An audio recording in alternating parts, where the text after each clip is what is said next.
Hi, so right now I'm here at the book club meeting and we are actually live.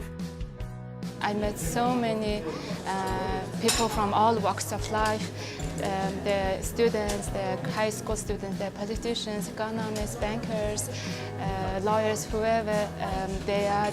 When they come to the book club, we're all in the same place.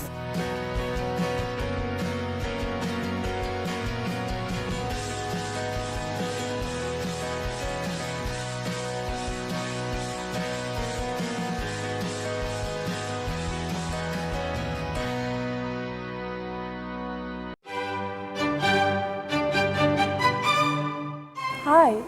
World Book and the Copyright Day is celebrated on the 23rd of April every year. To encourage reading and to bring awareness to the importance of copyright protection around the world. Have you ever wondered how does Mongolia relate to this certain day? To learn more, let's examine the reading habits of Mongolians and their awareness of copyright and intellectual property issues. What are the reading culture of our youth these days? To explore the reading habit, the culture, and the history of it, let's go with me outside to explore Mongolia.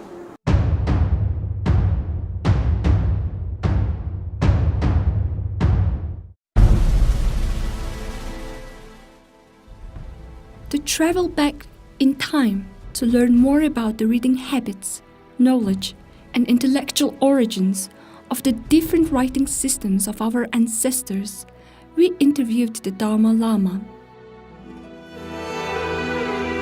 За ер нь бол монголчууд одоо хүндрэлтний төвхөнд бол маш их бичиг соёлын өв их уламжилтай ард түмэн. If we look back at the history of Mongolian writing systems, our original writing system is known as Classical Mongolian script or Hudo Mongol Bichig and is derived from the old Uyghur alphabet. Санаа бичгээс ахуулаад одооны бидний хэрэгжилж байгаа шинэ бичгийг хүртэл бол маш их олон бичиг үсгийг бол хэрэгжилж ирсэн ийм түүхтэй ард түмэн. Тэгээд энэ бичиг үсгүүдийг бол монголчууд энэ тэндээс зээлэх гэхээсээ илүүтэй өөрсдөө зохиож за тухайн бичгүүд дээр суурлаад дандаа шинтгэж боловсруулж явуулж байсан байдаг. Тэгээ энээс ахуулаад хоошоогоо одоо өрөөн бичиг за дөрвөлжин бичиг одоо алигале тэгэл багиндара соём гэл олон янзын бичгүүд бол одоо зохиосоо. За энэ бичиг үсгүүд маань бол одоо дандаа ингээд хөгжин дэвшиж явсаар тэгээ бидний үед ирсэ бид ч гэсэн одоо тэр бичгээ эргэн судлаад өнөөгийн залуучууд маань ч гэсэн бол тэрнийг судлаад явж байгаа.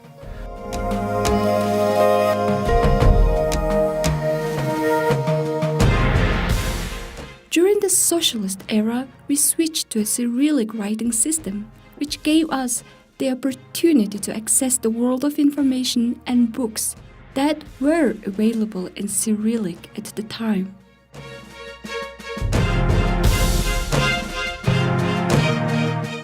I was a teenager and we used to read a lot because during the socialist time it was the reading of books, journals or magazines was the only source for knowledge, for learning and also for entertainment. And reading habits among that generation was quite strong, I would say. During the socialist times, 99.9% of the population was literate, and good reading habits were at their peak level. I used to read a lot of literature and Russian classics, Dostoevsky, Turgenev, because I think Russian literature was the main translated literature at that time. 90 жилийн хугацаа л энэ чинь маш богино хугацаа шүү дээ тий. Гэтэл өрн дахинд чинь хэдэн 100 жилээр ярьдээ шүү дээ. Номын соёл, ном унших соёл чинь. Гэтэл бид нэр 90 жилийн хугацаанд ингэж хөгжиж байгаа гэдэг бол би бол маш өөдрөөр хардаг. Энд хамгийн дөрөв цаг хугацаа. Мэдээж одоо социализмаас чөлөөт нийгэмшилцснээ бид нар барууны тэр зохиолууд Америк, Англи хаанхын жасан зохиолыг унших боломжтой болсон тий. During the fall of socialist system, people's reading habits changed significantly with the changing values and uncertainty of the time. Of course, we're different generations, and our conditions are different, and it's better to accept what you have. And of course, I would be more happy if my children would read more books. The older generation started noticing that the youth weren't reading as much as they used to. Mongolians needed time to return to their old reading habits. As the possibilities for the reading lists grew infinitely larger, people needed time to adjust to their new lifestyles and newly set priorities.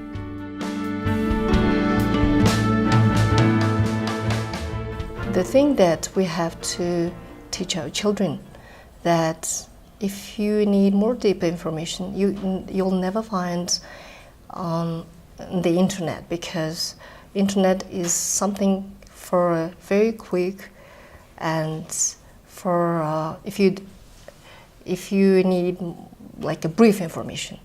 For detailed, of course, you have to go to books.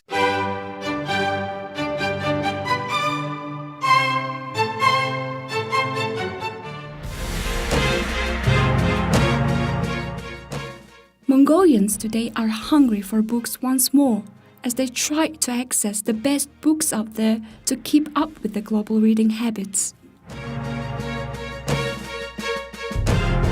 Ном уншихгүй байна, гэгэрхгүй байна гэж хэлдэг. Гэтэл бид нар нөгөө нийгмийнхаа бүхэл нийгмээрээ хараад байгаа юм л да тий.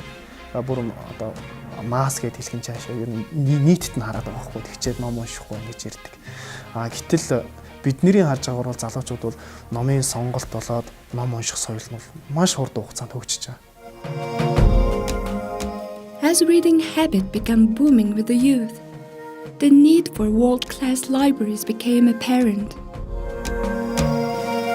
I'm sitting at the largest library of the Ulaanbaatar, Mongolia. And this is the library of Mongolian National University. And as it contains 360,000 of books and publications in total, which 50% are in Mongolian language, as in 30% are in Russian language. And the other remaining are mostly in English and other languages. So you see, this library pays higher importance to the copyright issue and the intellectual property. So all the master theses and the textbooks, they have all the authors' consent of the copyright and the intellectual property right in place. The library I'm standing in today is the newly built main library of Mongolian National University.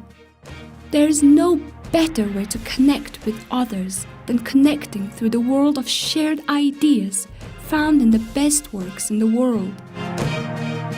Now let's head to a book club meeting where reading enthusiasts gather for a regular book discussions.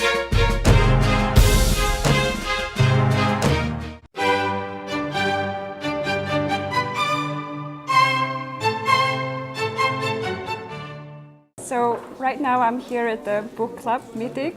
Mon Book Club was established 10 years ago in 2008 with a group of friends who just returned from abroad studying. Our book club's mission is very simple. We want to always give a spark and enthusiasm of reading books to our Mongolian young people and older people, whoever would like to always learn and always share their ideas from book with each other. Useful part of our book club is it puts you in a position that make you read. What I love to come in here is that I find like I'm in my tribe. These book club members are from many different backgrounds and have different occupations and fields of study. When I look back 10 years from now on, I met so many people from all walks of life, the students, the high school students, the politicians, economists, bankers, lawyers, whoever they are. When they come to the book club, we're all in the same place. By coming here, their critical thinking and creativity are exercised during discussions, as everyone brings a new perspective to the table and provides invaluable insight on the book that they have read. In life, in our career, reading books helps us a lot and develop ourselves, improve our minds. And the very interesting thing about the book club is that you read books to share. So that's why you're a very committed reader. You become very committed reader, and you have to take notes and writing notes and then share with the other people. And it's really interesting to see how people think very differently in the same topics. So that's why I love to come here. Many of the members exhibit intellectual curiosity that keeps the meeting exciting. Time spent here is gold. It gives me a lot of joy and spirit and happiness. The book club is a totally different world as members feel free to play with their ideas, intertwine them, and find common ground that brings these readers closer in terms of their idols, values, and inspirations. Book that changed my life is everybody loves that book. It's a famous, legendary Harry Potter series.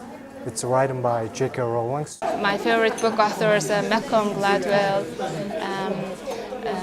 Malcolm Gladwell, he usually writes non-fictional and behavioral types of books. And then also Richard Taylor is a recent Nobel Prize economist. So yeah, there's time to time it changes my flavor for a book. And for instance, like I read books in economics, history, and biology. So it's very difficult to identify like single author. However, there are several authors I would like to mention. For instance, like Daniel Kahneman, Richard Taylor, and Jack Weatherford, and more. Each member leaves the meeting with a fresh longing to learn and read more. Today they shared ideas about books, but what will they bring to the table tomorrow? The value of these meetings is immeasurable. As you can see, our current generation could become Mongolia's most voracious readers as digital technology makes it possible for the youth to access any book they want to read. Nowadays in Mongolia, podcast generation is also coming into the arena, so we have unlock podcast. This change is clear from these communities and the clubs they have created based on their common interests and passion for reading. It's been like 2 years, and every time we come here to the club, we discuss about the books, very like trending books and classic books and all kinds of books. And what I love to come in here is that I find like I'm in my tribe. And I think there's something in the people that loves to read a book. Because as a reader, we always explore our minds. Book clubs inspire their members, who are mostly young, fresh youth of this generation, to contribute more to their personal and career development, to stay true to their common values, and to become lifelong learners. And it's really interesting to see how people think very differently in the same topics. So that's why I love to come here. Reading inspires them to stay open-minded, creative in whatever occupations or studies they pursue, as it benefits them to be a part of a shared intellectual enthusiasm.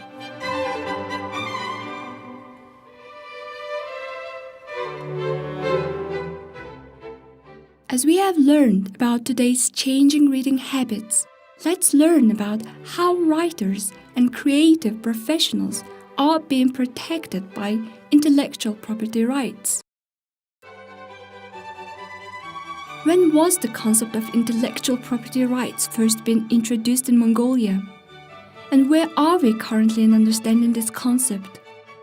We spoke with the General Authority for Intellectual Property and State Registration of Mongolia to learn more.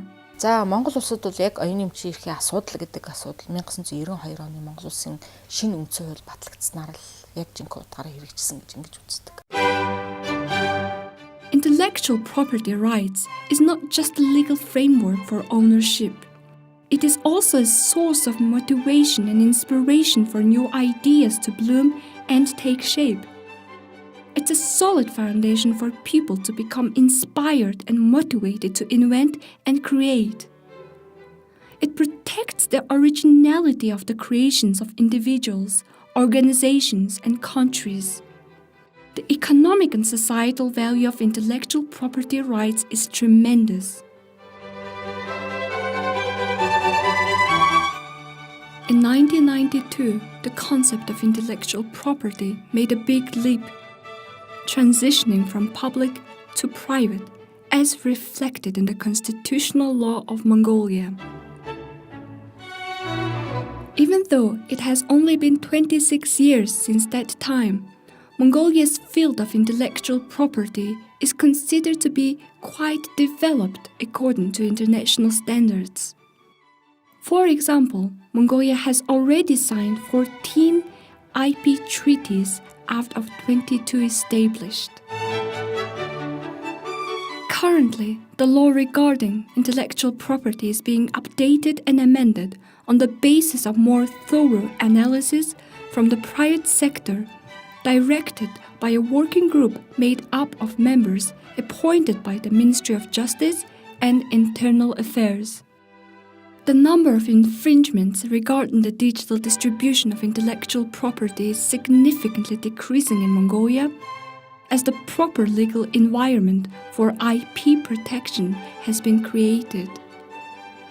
According to the statistics in a patent database managed by the World Intellectual Property Organization, Mongolia ranks 52nd on the Global Innovation Index and second among low to middle-income countries. Annually, the General Authority for Intellectual Property and State Registration of Mongolia receive roughly 200 patent requests, 60% of which come from abroad. Most of patents are agricultural in nature, 200 are for designs, and 1,400 are for trademarks, and nearly 900 are for copyright registration licenses. Half-dozen organizations such as the American Chamber of Commerce in Mongolia view the current standing of intellectual property rights in Mongolia. American Chamber of Commerce hosts various events in Mongolia related to raising awareness about the concept of intellectual property rights, and pays a lot of attention to this area of development. As they are exploring more ways to expand this work in the future, we went there to learn more. I would say, in order to do international competitive business in Mongolia, Mongolian business or international business need to respect the intellectual property. And why it's important? Because it will lead to protection of data and information of companies, number one. Number two, provide them legal protection from infringements. And I would say, and number three is actually relates to the reputational damage. For example, if, for example, company A is known for IPR infringement, then the international partners will not see them as a reliable partner. So we see from that perspective it's important.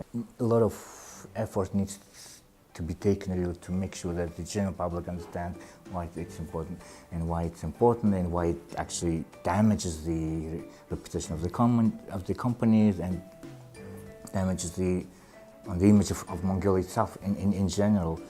So that's from that perspective we thought it would be for us would be our role to work on that And AmCham Mongolia is working closely with the US Embassy in Mongolia, so we do organize on an annual basis events, the workshops or the public awareness campaign together with the embassy, helping our members, helping the general public and the government agency to come to a common understanding on the concept of IPR and in practical steps how to address the issues. See improvements in terms of improvement of hearing our recommendations, and like I said, we are now closely working with the Intellectual Property Office, with the Minister of Justice, and helping them to do their job better, I would say. So what our members actually have best international practice, expertise, and we share our experience of how intellectual property IPR issues are addressed elsewhere, for example, maybe in the US or maybe in UK, so that the companies will be able to compare different practices and get something for Mongolia. So I think that from that perspective, I would say it helps in terms of he's a member of a number of international treaties and conventions which are related to IPR. And I think on that, being a member of, I would say, or a party of a convention in one case, the other case actually makes sure that the Mongolia is following all these obligations to fully, enforce the intellectual property rights in Mongolia. So I think this area Mongolia is working and seeking, I would say, support from World Intellectual Property Organization, from other international organizations, and I think that's how Mongolia is trying to address the challenges. I mean, we're just now in the modern age of developing all these technologies. I would say the e-commerce is quite emerging, and a number of Mongolian startups are trying to develop either fintech or different applications. And this comes into not this kind of physical product, but they come in in an online regime. So I think that's the major challenge the Mongolia needs. Mongolia will be able, gradually will be able to address these challenges because, like you said, we have a young, I would say, like smart and talented minds that are working in this area. I'm optimistic in a way that we will be able to address these issues. The concept of intellectual property is quite new and developing part of Mongolian economy and legal environment. Both national and international organizations seem to be optimistic about its current status and future developments.